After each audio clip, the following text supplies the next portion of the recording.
It was an unusually warm day for the first week of March. I was on my way to the Stevens Center, the homeless shelter, and it was raining, cold rain. I didn't want to go. I knew what was going to happen. I walked inside packed, just packed with people. You see, homeless people can tolerate really cold weather. They can tolerate really hot weather. They hate rain. When things get wet, what do? And I just knew it was going to be one of those nights. Well, at 10:30, everybody has to be down to sleep. But there wasn't room for everybody in the bunks upstairs at the women's dormitory, downstairs too, where the men were. So they handed out mats that rolled out about this thick. Really nothing comfortable. And it was wall-to-wall people. They had to take the tables and unfold them and put them away, and the chairs to put them away. And I'm talking 50, 60 men sleeping in a space this far from each other. It was just unbelievable. So about 2:30 in the morning, one of the guys comes and gets me. A couple of guys, actually. And they said, there's somebody at the front door. Okay. So I go to the front door, and now the rules at the Stevens Center is by 10 o'clock you have to be in the building. But it's 2:30 in the morning. And when the door opened, my heart just sank. Here stands in front of me an 18, maybe 19-year-old, 20, young man, soaking wet. It's still raining. It's cold steel rain. He had a hoodie on. It was soaking wet. And I did what you would have done. Forget the rules. Come on in. What else could you do? He said he'd been walking for an hour and a half in the rain to get there.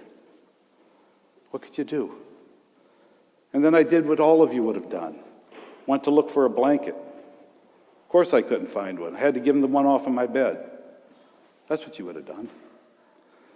And the space I had to give him was this big. He couldn't even lay down. He had to sit there by the door. It's the only space left. Oh, that stuff just messes with my mind. It just does. It just makes me wonder all the questions about why. Why this? Why that? Why him? Sometimes even why me? Why do I have to see this? I couldn't sleep, but about 6 o'clock the alarm went off, and I had to go tell Maggie, who runs everything there, I let somebody in after 10. She said, yeah, okay. Go get him. We have to drug test him and check him in and all that. So I go to get him. There he stood, dry as a bone, head to toe. Two of the guys took him down the basement, took him under his wing, had him take off his clothes, put the blanket around him, and then sat there and listened to his story while they washed and dried all his clothes. Amazing. That didn't surprise me, though, because I've been there for a long time. I'd worked there a long time. And it's an amazing brotherhood of people there. They don't even know each other's names. Now, it may not be every shelter, but it was that shelter, at least that night. It's amazing. They don't have nothing. They don't have houses. They don't have cars. They don't have jobs, a lot of them. They don't have health. They have nothing. Compared to us, they have nothing. But there they are, taking care of each other. Amazing. Years later, when they tore that building down and they built a brand new Stevens Center, I was walking through the thing in the middle of the night, and there was a table there. 6 guys sitting around the table at 3 o'clock in the morning. They're not supposed to be there. They're supposed to be in the bunks. One of them had a Bible. They had a Bible study at 3 o'clock in the morning. Amazing.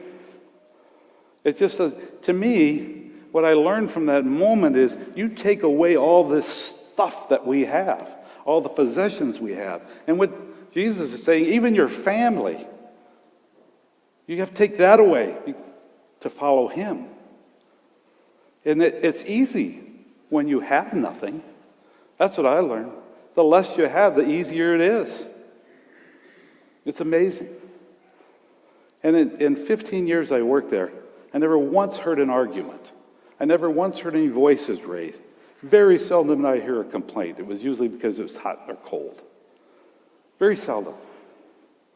It's an amazing place when people have nothing. Now, I want you to close your eyes for a second and imagine you on one of those mats. The floor is hard. You got to take your coat and roll it up to make a pillow. The blanket barely keeps you warm. You imagine that? The guy next to you is snoring so loud the windows are shaking. The guy over there snoring, that guy's snoring, he's snoring, he's snoring. It's like a musician's group of people snoring. You could put a tune to it.